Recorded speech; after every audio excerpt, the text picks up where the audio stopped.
Hello dear student, welcome back our YouTube channel.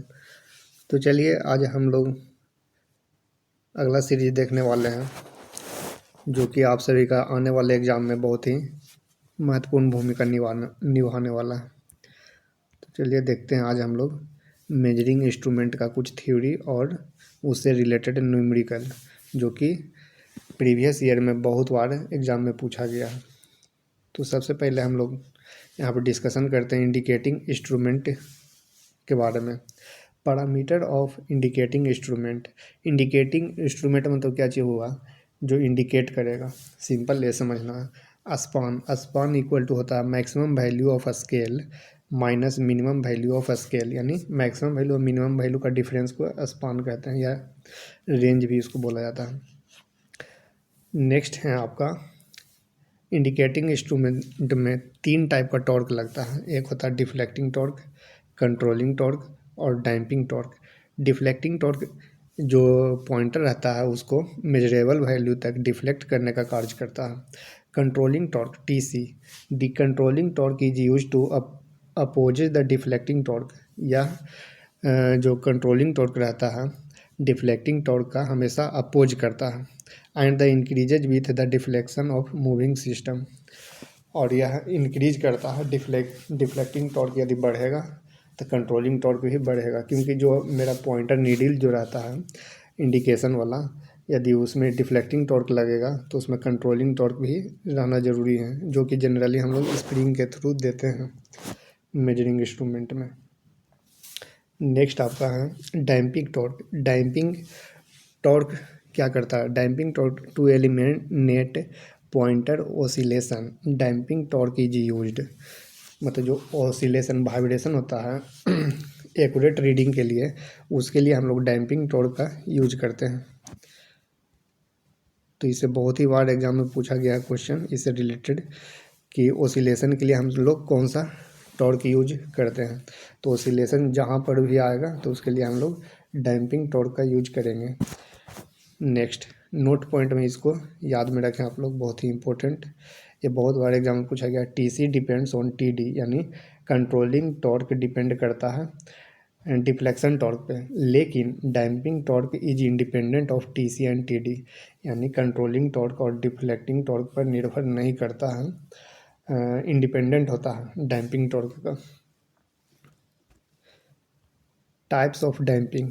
Damping के लिए हम लोग तीन तरह का थ्री टाइप्स यूज करते हैं। एयर फ्रिक्शन डैम्पिंग, यानी एयर के द्वारा डैम्पिंग को हटाया जाता है। फ्लूइड फ्रिक्शन डैम्पिंग, ऑसिलेशन को हटाने के लिए फ्लूइड फ्रिक्शन यूज करते हैं। एडी करंट डैम्पिंग, ज़्यादातर इंस्ट्रूमेंट में हम लोग एयर फ्रिक्शन और एडी करंट डैम्पिंग का यूज करते हैं, जो कि आगे हम लोग देखने वाले हैं। ये देखिए नीचे यहाँ पे बहुत ही अच्छा से नोट पॉइंट में दिया गया आप सभी के लिए। एडी करंट डैम्पिंग किस किस इंस्ट्रूमेंट में यूज होता है? तब पीएमएमसी इंस्ट्रूमेंट में, गैल्वेनोमीटर में, हॉट वायर इंस्ट्रूमेंट में, इंडक्शन टाइप इंस्ट्रूमेंट में यूज करते हैं एडी करंट डैम्पिंग। याद करने का सिंपल आप सब तरीका इस टाइप से याद रखिएगा। पीएमएमसी है, पीएमएमसी तो आपको याद रहेगा, एडी करंट डैम्पिंग। और इंडक्शन भी याद रहेगा। इंडक्शन मतलब क्या हुआ? जिसमें इंडक्शन हो, यानी एडी करंट या एसी फ्लो करेगा तब उसमें इंडक्शन होता है। तो इस टाइप से याद रख सकते हैं। हॉट वायर में एडी करंट डैम्पिंग, या आप लोग भी कोई क्लू बनाकर याद कर सकते हैं। फिर इसके बाद आपका है मूविंग आयरन, एमआई जिसको कहते हैं, इलेक्ट्रोडायनेमोमीटर। ये दोनों में एयर फ्रिक्शन डैम्पिंग का यूज करते हैं। इसको याद करने का तरीका मूविंग आयरन। मूविंग आयरन बोलने से एक साउंड आ रहा है अंदर से एयर का, आयरन एयर, आयरन एयर, इस टाइप से रिलेट करके याद कर सकते हैं। मूविंग आयरन में एयर फ्रिक्शन डैम्पिंग हम लोग यूज करते हैं। इलेक्ट्रोस्टैटिक वोल्टमीटर में हम लोग फ्लूइड फ्रिक्शन, इसको तो आप लोगों को याद ही रहना चाहिए। इलेक्ट्रोस्टैटिक में सिर्फ यह एकलौता है फ्लूइड फ्रिक्शन। इलेक्ट्रोस्टैटिक वोल्टमीटर में हम लोग फ्लूइड फ्रिक्शन यूज करते हैं। नेक्स्ट ये देखिए टेबल आप सभी याद रखिएगा। इसमें जो इम्पोर्टेंट है वो हम हाईलाइट कर दिए आप सभी के लिए। बहुत ही बार एग्जाम में पूछा गया पीएमएमसी किस पर, कौन सा सप्लाई पर वर्क करता है? तो डीसी सप्लाई पे। इसको कैसे याद रखेंगे? पीएमएमसी, बोलने ही से लग रहा है डीसी, पीएमएमसी डीसी, यानी ये डीसी सप्लाई पर यूज होगा। और जनरली जितना भी कंट्रोलिंग हम देखेंगे वो सारा स्प्रिंग पर ही आधारित होगा। मेजरिंग इंस्ट्रूमेंट मेनली इंस्ट्रूमेंट के लिए कोई भी इंडिकेटर ये सब देखते होंगे पुराना ऐसा वाला, ज़्यादातर स्प्रिंग कंट्रोलिंग यूज किया जाता है। और फिर इसका प्रिंसिपल देखते हैं पीएमसी का, मैग्नेटिक इफेक्ट पे कार्य करेगा। पीएमएमसी का पूरा नाम क्या, जो permanent magnet moving coil, moving coil हो गया। इसका वोल्ट मीटर और एमीटर यूज करते हैं। डैम्पिंग, इसमें एडी करंट डैम्पिंग यूज करते हैं।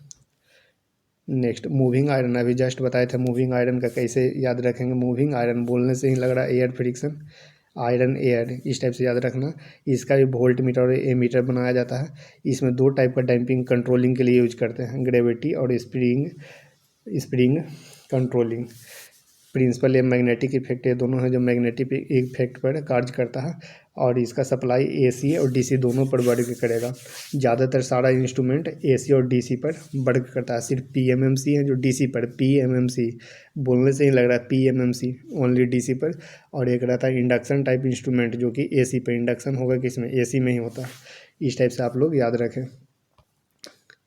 एक यहाँ पर है ईएमएमसी, तो इलेक्ट्रो डायनेमो मूविंग कॉइल, तो इसमें आप लोग स्प्रिंग कंट्रोल रहेगा, एसी डीसी दोनों पर वर्क करेगा। एयर फ्रिक्शन डैम्पिंग इसमें भी यूज करते हैं। ईएमएमसी का हम लोग volt meter, ammeter, watt meter, power factor, frequency meter ये सब बनाते हैं। इलेक्ट्रोस्टैटिक, हाँ इसको याद रखिएगा, बहुत बार एग्जाम में आया है। इलेक्ट्रोस्टैटिक इफेक्ट पर कार्य करता है। स्प्रिंग डैम्पिंग इसमें यूज करते हैं, स्प्रिंग कंट्रोल के लिए यूज करते हैं। एसी डीसी दोनों पर वर्क करता है। इसमें डैम्पिंग यूज करते हैं, फ्लूइड फ्रिक्शन, और इसका सिर्फ वोल्ट मीटर ही बनाया जाता है इलेक्ट्रोस्टैटिक का। हॉट वायर, हॉट वायर यहाँ पर दिया हुआ, हीटिंग इफेक्ट पे स्प्रिंग कंट्रोलिंग होता है। एसी डीसी दोनों पर वर्क करता है। एडी करंट डैम्पिंग होता है। एमीटर वोल्ट मीटर बना सकते हैं, आप लोग देख सकते हैं यहाँ पे एमीटर वोल्ट मीटर सब का बनाया है। थर्मोकपल का भी एमीटर वोल्ट मीटर बनाते हैं। एडी करंट डैम्पिंग पर यूज होता है। एसी डीसी पर वर्क करता है। स्प्रिंग कंट्रोलिंग यूज करते हैं। सीबैक इफेक्ट पर थर्मोकपल होता है, जो कि आप लोग 12th में भी पढ़े होंगे, 11th-12th में। इंडक्शन टाइप या सेमेस्टर के एग्जाम में पढ़े होंगे इंडक्शन टाइप। इंडक्शन इफेक्ट पे स्प्रिंग कंट्रोलिंग रहेगा। एसी पर, हाँ इंडक्शन जो है एसी पर वर्क करेगा। पीएमसी डीसी पर, इसको याद रखेंगे। Eddy current damping. और इंडक्शन टाइप जो वाट मीटर रहता है उसमें एनर्जी मीटर भी यूज कर सकते हैं। वाट मीटर, वोल्ट मीटर, ए मीटर सब बनाते हैं। सिंपल सिंपल आप सभी क्वेश्चन सिर्फ करेक्ट कर दीजिए, उतना पे आपका रिजल्ट हो जाएगा। Low resistance measure, low resistance measure करने के लिए हम लोग ए मीटर वोल्ट मीटर मेथड का यूज करते हैं। केल्विन्स डबल ब्रिज मेथड का यूज करते हैं। पोटेंशियोमीटर का यूज करते हैं। तो इसको याद करने का तरीका है केल्विन, केल्विन बोलने से ही लग रहा है केल्विन, के से कम याद रखिए, कम यानी लो, लो रेजिस्टेंस के लिए यूज करते हैं केल्विन, कम, इस टाइप से याद रख सकते हैं। ये रेजिस्टेंस है जो 1 ओम से कम के लिए यूज करते हैं हम लोग। इसमें रेजिस्टेंस है जो 1 ओम से लेस देन रहता है, तब उसमें हम लोग यूज करते हैं लो रेजिस्टेंस मेथड। अभी इसके बाद देखते हैं मीडियम रेजिस्टेंस के लिए ammeter volt meter method, substitution method होता है, व्हीटस्टोन ब्रिज मेथड होता है, ओम मीटर, ये सब मीडियम के लिए यूज करते हैं। तो इसको याद करने के लिए किस प्रकार से याद करेंगे, मेजर मीडियम, मीडियम है तो व्हीटस्टोन ब्रिज आपसे याद रखिएगा। एम को अपोजिट करिएगा या मिरर लीजिएगा तो डब्लू जैसा लगता है, उल्टा करने पर, अपोजिट करने पर, तो इस टाइप से याद रख सकते हैं। और इसका जो रेंज रहता है 1 ओम से 100 किलो ओम के बीच में रहता है। Next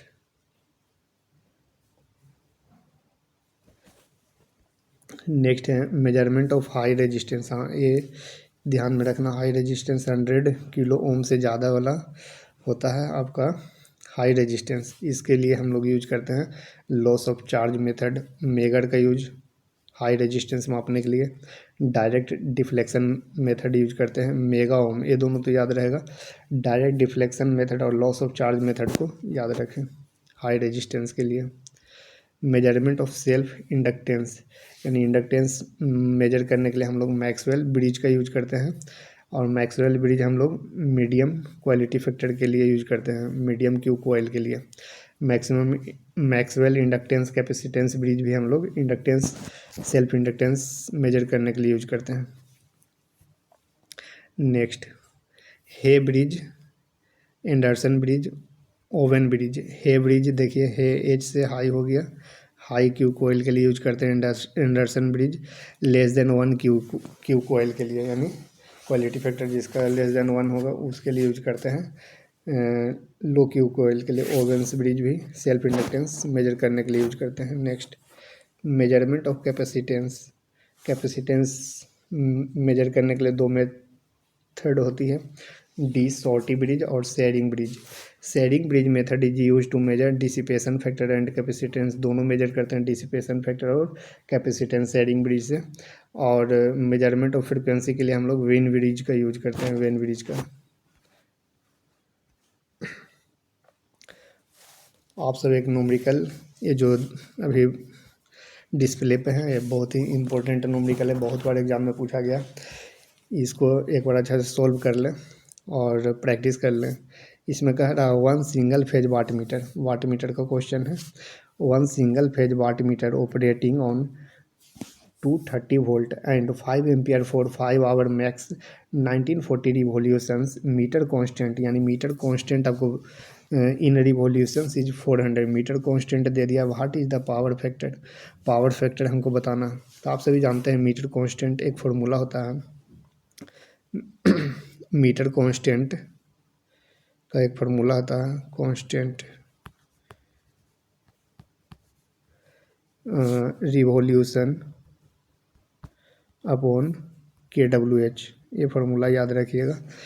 metre constant equal to revolution upon KWH, याद रखना, बस इतना फार्मूला पे आपका बन जाएगा। तो रिवॉल्यूशन पे देखिए आप सभी को यहाँ पे दिया हुआ रिवॉल्यूशन 1914, ऊपर इसको फिलअप कर देना है। KWH यानी kilo watt hour, kilo watt hour, नीचे में एनर्जी होगा और यहाँ पर कांस्टेंट का वैल्यू दिया हुआ है 400। तो इसको हम लोग यहाँ पर बनाते हैं, किस टाइप से होगा। तो कांस्टेंट मेरा दिया हुआ 400 इक्वल टू, ऊपर में क्या होगा, ऊपर में होगा आपका रिवोल्यूशन, रिवोल्यूशन कितना दिया हुआ चेक कर 1914। अब इसके बाद नीचे में KWH लिखना है, यानी P/T हम लोग लिख सकते हैं, power into time.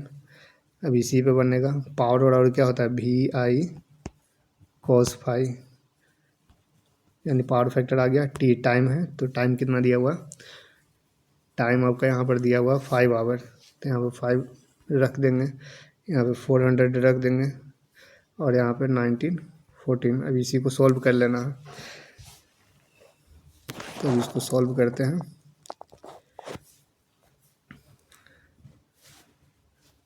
cos phi को हम लोग ये साइड में ले आते हैं और इधर कितना हो जाएगा 940, और यहाँ पर आ जाएगा आपका 400, उसके बाद 230, फिर उसके बाद 5 इंटू 5।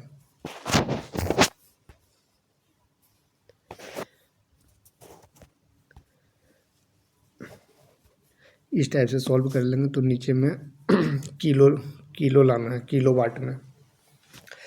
तो 1000 से ऊपर मल्टीप्लाई कर देते हैं और 1914 यहाँ पर आ जाएगा और नीचे में गुना किए थे 400 इंटू 5 इंटू 5 इंटू 230, यहाँ पर 30 से 30 कट जाएगा। यहाँ पर 5 इंटू 4 करेंगे तो 20 इंटू 5 यानी 100 आ गया, यानी 194 से कट गया। तो यहाँ पर आ जाएगा आप सभी को, ये सॉल्व कर लीजिएगा, आपको ज़्यादा हार्ड कैलकुलेशन नहीं है। 230 इसको सॉल्व करिएगा तो आप सभी को 0.84 आ जाएगा। ओके, तो आगे चलते हैं। अब ऑब्जेक्टिव कुछ देख लेते हैं तेज़ी से, क्योंकि आप सभी का एग्ज़ाम नज़दीक है, इसलिए आप सभी थ्योरी बुक ज़्यादा से ज़्यादा पढ़िए, जो भी नोट्स बनाए हैं शॉर्ट नोट्स उसका रिवीजन करते हुए रहें। और किन्हीं टीचर को यदि आप लोग फॉलो करते हैं तो उनको रेगुलर फॉलो करते रहें। नेक्स्ट क्वेश्चन, फर्स्ट क्वेश्चन देखते हैं। विच of the following determines the rate of measurement of cycles, निम्नलिखित में कौन सा साइकिल को मेजर करता है।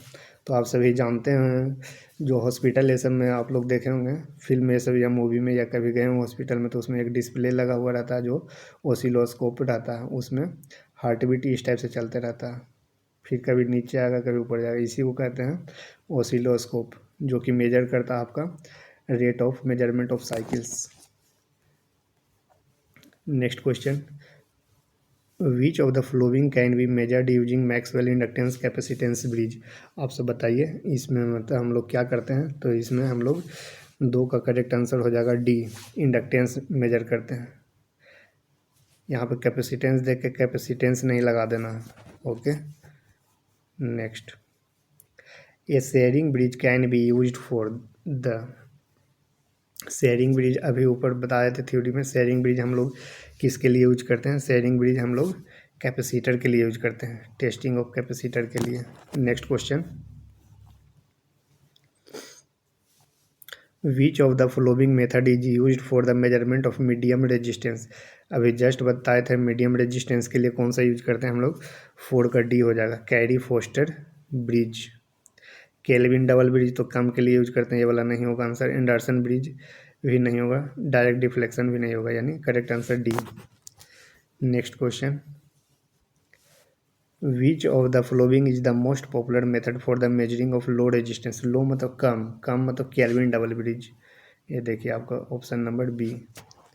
Next question, question number 6, which of the following instrument indicate the instantaneous value of the electrical quantity being measured at the time at which it being measured. Instantaneous value कौन सा major करेगा, तो question number 6 का correct answer हो जाएगा B, instantaneous value आपका indicating instrument measure करता है। Next question, instruments are those which measure the total quantity. Total quantity यानी टोटल मेजर करेगा पर्टिकुलर टाइम में, तो आपका कहलाता है इंटीग्रेटिंग इंस्ट्रूमेंट, जो कि एनर्जी मीटर होता है।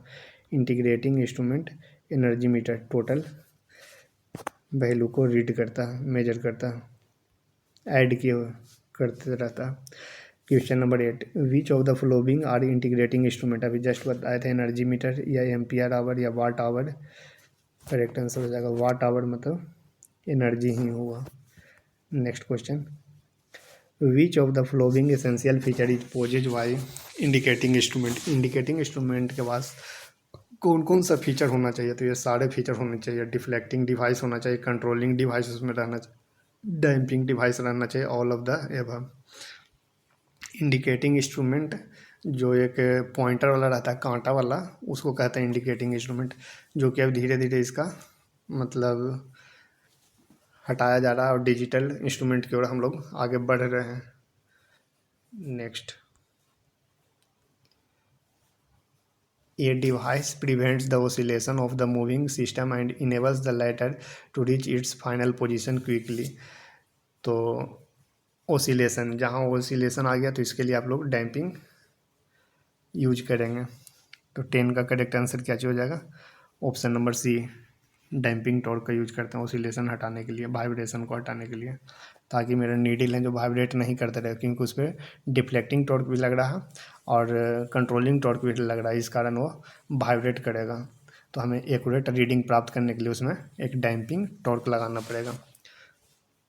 Next, the spring material in A spring control device should have the flowing property. तो 11 का करेक्ट आंसर हो जाएगा ऑल ऑफ द एबव हो जाएगा।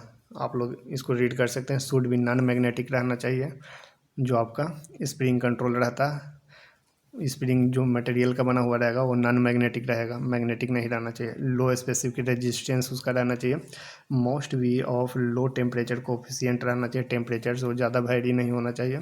Should not be subjected to fatigue, वो बार बार यूज होने पे स्प्रिंग मेरा बार बार क्या होगा, यूज होगा, तो मेरा डैमेज नहीं होना चाहिए या स्प्रिंग लूज नहीं होना चाहिए, यानी correct answer all of the above हो जाएगा।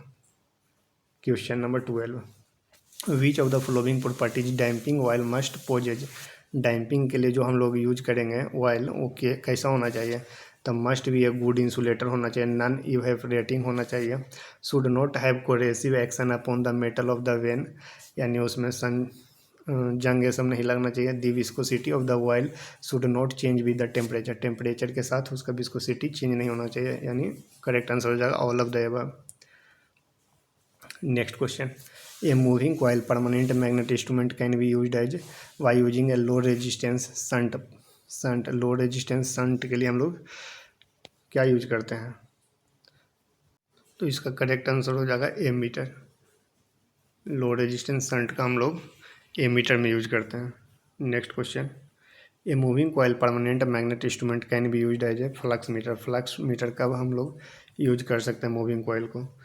तो जब हम लोग स्प्रिंग को एलिमिनेट कर देंगे तो हम फ्लक्स मीटर की तरह यूज करते हैं।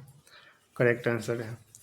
Question number 15, which of the following device में be use for extending the range of instrument. तो संट भी यूज करते हैं, मल्टीप्लायर भी यूज करते हैं, current transformers and potential transformer CT और पीटी भी हम लोग एक्सटेंड रेंज इंस्ट्रूमेंट का रेंज को बढ़ाने के लिए यूज करते हैं। यानी करेक्ट आंसर हो जाएगा all of the above. Which of the following is an essential part of a motor meter. तो इसका करेक्ट आंसर हो जाएगा मोटर है, तो मोटर चक्कर से रिवोल्यूशन से कनेक्ट करेंगे इसको।